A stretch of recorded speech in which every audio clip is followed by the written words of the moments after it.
On today's question of faith, how do I know when I'm too old for young adult ministry? Hey everybody, this is Question of Faith. I am Mike Hayes. I am the Director of Young Adult Ministry for the Diocese of Cleveland. And I'm Father Damian Ferentz, the Vicar for Evangelization. And I'm Dene Hummon. I'm the Enrollment Management Coordinator for the Office of Catholic Education. Dene, welcome. Thank you. First time, right? Yes, first time on the podcast. Been in Ohio for a year, loving it. That's right. Where'd it come from? I forget. Originally Tucson, Arizona. A little different than Ohio. Dry heat. That's right. Yeah, it's a dry heat. It's a dry heat. Yes, exactly. It's hot. I walked out I went for a walk in Arizona one time when I was there for a wedding, and I maybe made it a block and said, nope, too hot. Your Going chanclas melt on the asphalt. Exactly. And so, yeah, and maybe that's because I'm old, right? You know, I could only make it a block, you know. Well, people go there to retire, so. That's right. Yeah, you're correct. So how do you know when you're too old for young adult ministry? So, you know, I've been working with young adults for 20 years, and so that's one of the reasons that I have this position. But I'm 52 years old, so I'm not a young adult, but I continue to work with them and to mentor them. But that's a question I get all the time. Yeah, how do you know when you're too old for this? So what do we think? What's some thoughts right away? I think it's less dependent upon age and more dependent upon your heart. So I was thinking to myself, during my late teenage years and early young adult years in my 20s, I really enjoyed John Paul II's youth ministry, hosting World Youth Days, the way that he could talk to young people and listen to young people. And there are some adults, priests, religious, who are good with young people and probably always will be their whole life, and some who are for a time and then stop, and some who never will be. So I think it depends upon the person. Yeah. What do you think tonight? I agree. That's where my thoughts were going when I was thinking of this. I went back to Tucson in my mind and thought of Paul Flores at St. Pius X in Tucson, Arizona, my youth minister. Honestly, probably Catholic today because of the ministry he gave me and how he led me to really discover the faith for myself and what it meant to me as a young person. And so sorry, Paul, but I'm pretty sure you had gray hair back then. And I think he's still there doing that good work. And so I agree. I think it's more about your heart. And the question here is not about is it about who is doing the ministry or what age group you are part of currently, or is it a question about both of those things? Yeah, I think it was more about the first one, not about who's leading youth ministry, but about can I go to an event that's sponsored? So someone was talking about the Hillbilly Thomist concert we have coming up, and they said, well, you guys have said it's a young adult event. They're like, well, I'm too old for that, so I'm not going to go. And I was like, well, no, this is a free concert that we're aiming at young adults, but it's for the whole neighborhood. I said, but I get what they're saying. Yeah. I think this is often what happens, that what people want to avoid is young adult ministry being a singles party where people are just coming to connect and meet. However, if you're Catholic and you want to meet a fellow Catholic to potentially be married, that would be a good place to go. And at the same time, when young adults who get married younger and start raising children, the community that they hang out with usually tends to be other married couples with children. So you naturally go to these places.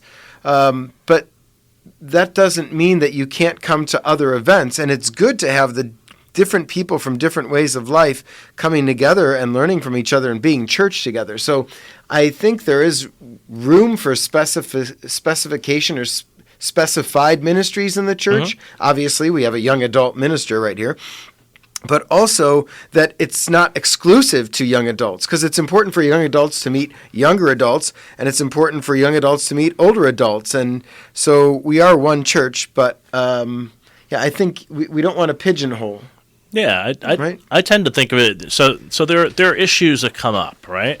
So issues that come up sometimes that I've seen, and it sort of rings as sort of like false advertising. So if you have an event that's for people in their 20s and 30s, right? And you advertise as that, and someone shows up who's 55 and who's just a member of the group, and I hate to say it this way, but it tends to be an older man who's looking for a young Catholic wife and shows up here, and that's just creepy, right? Yeah. And then no one wants to come back. So, he's here again, right? And so there needs to be some policing of that. So that's usually where I come in, right? So there's those issues, and so that's why you kind of want to police it slightly at the very least when those problems are. But there are some people who aren't disruptive, who showed up and said, "Well, look, I'm 42, but I was interested in this topic and I really wanted to kind of hang out and see, and I'm not going to be disruptive. I just want to listen." And they're appropriately attending. Those are usually generally okay. One of the young adults said, if like 5% of the people are over the age of 40 and we get that and we know why they're there, that's fine. Like when it's 30% of the people that are over the age of 40, then that's not fine. And I was like, yeah, okay, that's a good distinction, I think. Yeah. It's funny. I believe I met my husband through Theology on Tap friends. From right. going, I Good had example. moved away. I'd moved to the Midwest and went back to the Southwest and started going to Tot. And it was such a place to build community. And we did. We met each other through those same mutual group of friends. And I don't know if we no longer attend it just because, we moved, right? It's a different city. Or if the responsibilities of being husband and wife and parents kind of overtook our opportunity to enjoy conversations at the bar. But I think there might be a hesitancy for some of the older group, right? When you get that feeling of like, maybe I am too old for young adult ministry. Am I still a young adult? I don't feel like a young adult, but I love the environment of Theology on Tap. Like I would go back for sure. So I think it's a matter of what does that atmosphere feel like and what's that welcome, and kind of like you said, who are the leaders of the group that help navigate that and lead the rest of the group to get that sense of community where they're not feeling like they're being invasive because they're out of the age group. Yeah, exactly. I'm finding, too, more and more, it's that most of the people that I'm ministering to right now are in their 20s. And they'll even say it. They'll say, we're kind of aiming our group at, like Grapevine is a good example. The guys who run that, they say, we're kind of aiming our group at people in their 20s. And that's not to say that if like you're 32, we're going to kick you out. They said, but for many people, this is about life stage. So you're in your 20s. And what does that mean? For most people, that means they're either just out of college or just out of high school, and they're just starting to begin working life. So it's sort of like a first or second job, but maybe not they're not set or established in a career yet. They might be dating someone, but they might not be married, or they might be just newly married. And so you have like people at different points of the thing. These are sort of people who are kind of just starting out in any of those areas. And then there are people who are a little more established, right? And then they don't feel like they fit in with those people that I just mentioned, that they're a little more along the way, and the other people feel the same way. Or like, well, those two are married over there and they have, 2 kids already and they're not where I am. And so it doesn't mean I can't relate to them. But it also means they're in a different place, and they kind of want to hang out with some people who are where they are right now, and that's what they're looking for. So sometimes, life stage can kind of, deal out the specificity that you were mentioning before, Father. So I think that might be, another thing to look at when we're talking about this. I think it's a question of the domestic church, right? When you're married, it's very clear what your domestic church is, and when you're home with your parents, it's very clear. But when you're in that in-between phase of being in college and not yet married, and we know the shifting demographics of our society, right? We're waiting to get married later. We're moving away from home at higher rates than we used to. So young adult ministry is so important in figuring out, well, what is my domestic church right now? Because it is so based on community, and that's why I think those groups are so important. And maybe why, in a sense, you quote-unquote graduate out, or I guess marry out of them sometimes. And this is a modern or postmodern or contemporary issue in a way that it wasn't in the medieval church or even, a couple hundred years ago, because you would stay at home with your family until it was time to enter into your vocation, whether that was priest or religious life, married life, or you went off to be an artist or a writer somewhere. You kind of had a clear idea of what was coming forward, and then you established something. So there's this in-between phase right now between high school or trade school or college, and when you enter into your secondary vocation, whatever that might look like. And that's the space, it seems, where both of you are saying that young adult ministry is most needed and most helpful to folks right now who don't have that other domestic church, whether it's where they came from or the new domestic church that they've begun.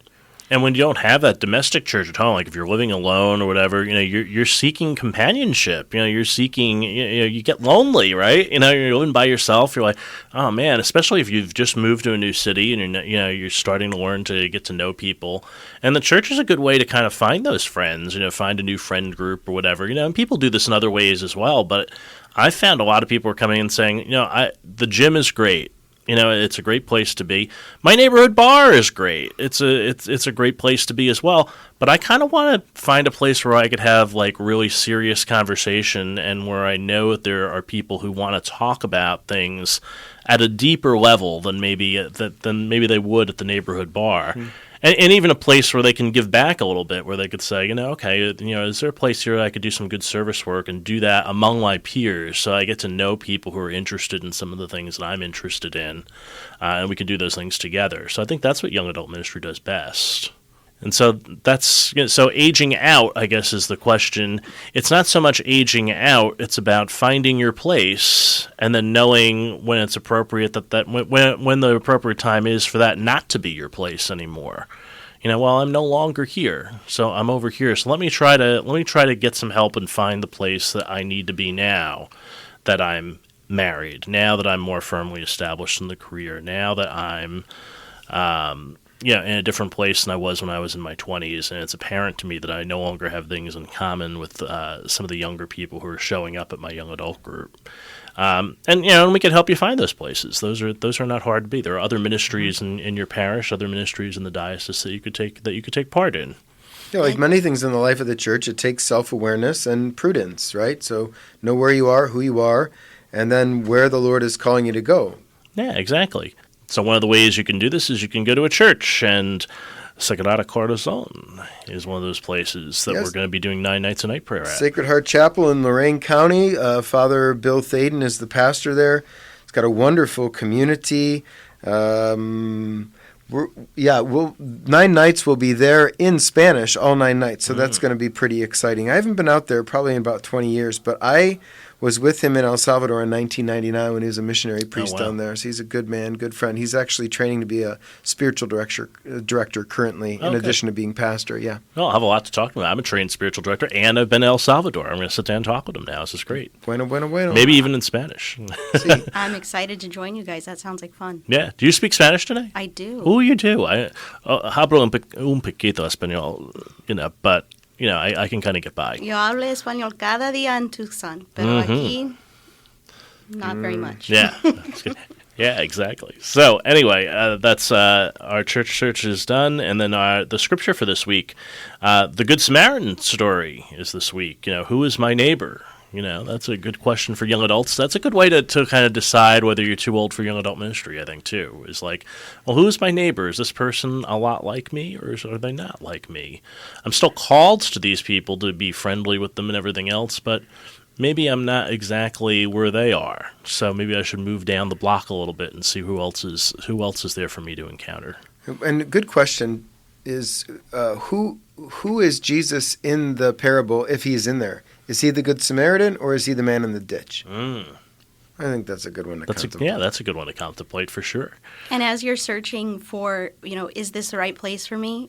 Keep going. If you see that, I've aged out, married out, graduated out, well, what does that mean for you? It doesn't mean it stops there. You find your next place, you find your next stage, and if you don't see that in your parish, maybe God's calling you. Right? So reach out and see what you can do to start those new groups in your parish and to learn about the ones we're already doing here. Yeah. Sometimes God takes you one chapter. It's time to close that one and open a new one. Yeah. So Dene Hummon, thanks for joining us here on Question of Faith this week. We'll see you again next time. Thank you. Ciao. All that and more Adios. on Question of Faith.